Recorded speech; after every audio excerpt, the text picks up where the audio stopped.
In the far reaches of the galaxy, the Prothean Empire had long ruled over a dozen star systems, each one populated with planets that were once rich in life and resources. But now those planets were beginning to die. Long-standing ecosystems were failing, the atmosphere deteriorating, and the once thriving civilizations on these worlds were either in decline or vanished entirely. For centuries, the Protheans had relied on their advanced technology and science to keep their empire flourishing, but nothing in their vast knowledge could reverse the slow collapse of their planets. Their attempts at terraforming had been futile. The planets, as they were simply too chaotic, too unpredictable for their methods. Despite the Empire's unmatched technological prowess, the very nature of their worlds was at odds with the methodical precision of their terraforming machines. After decades of failure, the Protheans came to a humbling realization: they needed help. The solution was as unlikely as it was radical: Earth. Humanity, a species that had only recently ventured into the stars, had mastered a different approach to terraforming. Humans didn't rely solely on machines to bring barren planets back to life. Instead, they had a unique talent for working with chaos, adapting to unpredictable environments, and thriving where other species would falter. It was this skill, born from their own planet's volatile history, that made humans the perfect choice for the job. Where the Protheans had seen the planets as lost causes, the humans saw opportunity. The Prothean government hired the best human terraformers they could find, a team of experts who had built a reputation for turning the most hostile worlds into livable ones. Leading the team was Lila Thorne, a seasoned terraformer who had spent most of her life on worlds that others deemed impossible to save. She had worked on the most extreme climates, planets ravaged by constant storms, molten surfaces, and toxic atmospheres. To Lila, the chaos of a dying world wasn't a curse, it was a challenge. She and her team were the last hope for the Protheans, who had grown desperate as their empire teetered on the edge of collapse.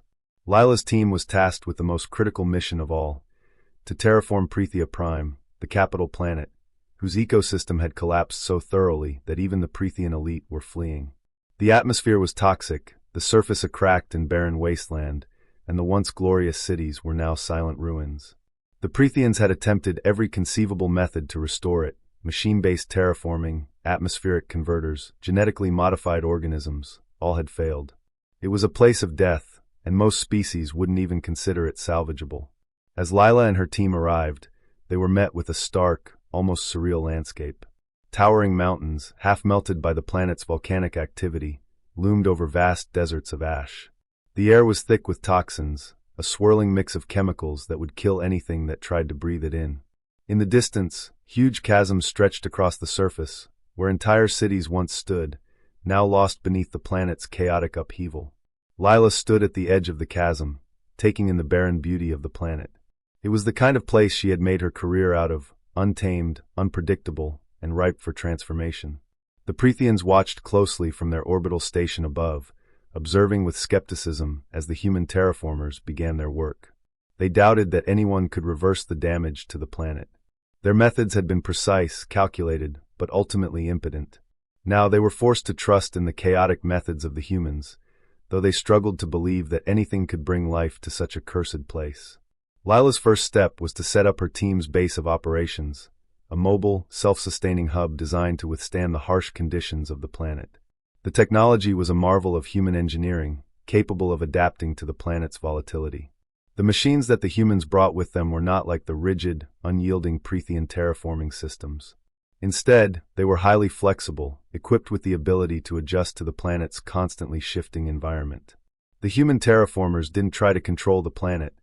They worked with it, letting nature have a say in the process, adjusting their methods as the planet demanded. One of the first things Lila and her team did was focus on stabilizing the atmosphere. They set up massive filtration towers that began pulling in the toxic gases and converting them into breathable air. It wasn't an easy process. The machines had to work in shifts, as the constant seismic activity on the planet would shake the foundations of their infrastructure, threatening to undo their work. But Lila knew that chaos was simply part of the equation. The machines were designed to handle such instability, something that the Protheans' more rigid systems could never manage. Meanwhile, Lila's team set about restoring the soil. Using a combination of genetically engineered plants and microorganisms, They began the slow process of turning the ash-covered ground into fertile soil once more. This was where human ingenuity truly shone.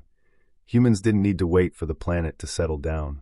Instead, they worked with what they had, introducing resilient plant species that could survive in the most extreme conditions, and slowly, the barren surface began to show signs of life. Small patches of green started to appear amidst the blackened landscape, and it was as if the planet itself was beginning to respond to the humans' touch. The Protheans, who had initially doubted the project, were soon stunned by the progress. It wasn't perfect, the planet wasn't suddenly lush with forests, and the atmosphere wasn't immediately breathable for everyone, but there were undeniable signs of recovery. As the weeks passed, the air grew less toxic, and life began to take root in the once dead soil. The seismic tremors, which had once been a constant threat, seemed to settle into a rhythm, allowing the terraforming systems to operate more efficiently. The humans were not taming the planet, they were making it work with them. The Drax volcanic eruptions, once a deadly threat, were now being channeled into geothermal energy systems that powered their equipment. As the final stages of the project approached, the Protheans stood in awe. Lila and her team had not only restored life to the planet, they had given it the possibility of a new future. It was no longer a dead world, but one that could sustain life once again. The Protheans, who had once seen Earth-like planets as too chaotic to be worth their time, now realized the true value of humanity's approach to terraforming. Lila stood on the balcony of the Prothean capital's highest tower, looking out over the green and blue planet below her. The once sterile landscape was now alive, with plants and trees beginning to reclaim the land. The air was breathable, and the ground was fertile. The Protheans had underestimated the power of chaos, but in the end, it was that very chaos that had allowed humanity to succeed where their advanced technology had failed. Lila had done the impossible, and in doing so had given the galaxy a new understanding of what it meant to terraform a world. It wasn't about control. It was about adaptation, about finding harmony in the chaos. The Protheans, now humbled and grateful, offered Lila a permanent position as the head of their new terraforming initiative. But Lila, ever the wanderer, declined. Her work on this world was complete, but there were other planets, other challenges. The universe was full of worlds that needed the human touch, worlds where chaos still reigned. She would move on, as all terraformers must, but she knew that the impossible was never truly out of reach for humanity.